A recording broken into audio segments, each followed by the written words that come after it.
พี่น้องเปิดตัวอย่างเป็นทางการแล้วนางเอกลีลาวดีปีที่70ของปฐมบันเทิงศิลป์จะเป็นผู้ใดบางเพจปฐมมาเปิดตัวอย่างเป็นทางการแล้วลีลาวดีเลวตะลีลาวดี70ปีปฐมบันเทิงศิลป์รับบทโดยแบมสาลินีเฮาก็สิเคยเห็นเราล่ำทั้งโซเชียล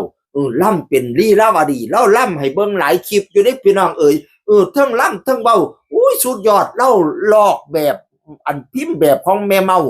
ลีลาวดีได้ตำนานมาปั๊ดทุกกระเบียดยิ่งพี่น้องเมื่อนั้นอี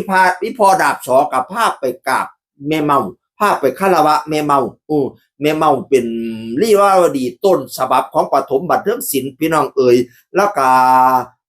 เข้าลบนบน้อมเอาเนาะยกใส่เก้าเท่าใส่หัว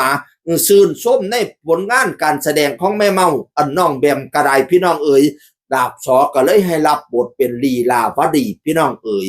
ดาบสอก็มาเขียนจ้างมื้อนี้จองลีลาวดีเล่นให้แน่เพราะว่าพ่อกับแม่เพิ่นมักหลายตั้งแต่กี้มาปีนี้เฮ็ดบุญหา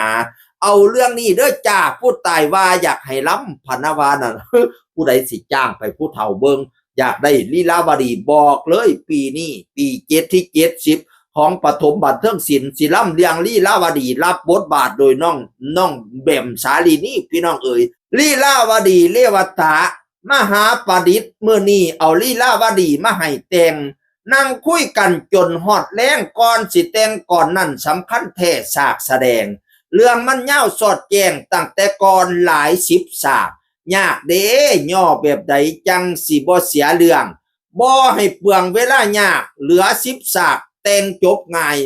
คุยกันแล้วว่าสบายประดิษฐ์แต่งต้องดีแท้ที่แน่ๆ7 มื้อเด้อว่าซั่นให้เวลา7 มื้ออาจารย์ประดิษฐ์พิธีกรคุณภาพแต่งก่อนล่ำพร้อมเนาะอาจารย์ประดิษฐ์บ่แม่นธรรมดาเด้เฮ็ดให้มันเดียว10ฉากแต่ว่าบ่ให้เนื้อหาสาระเสียไปพะนะว่ามารอฟัง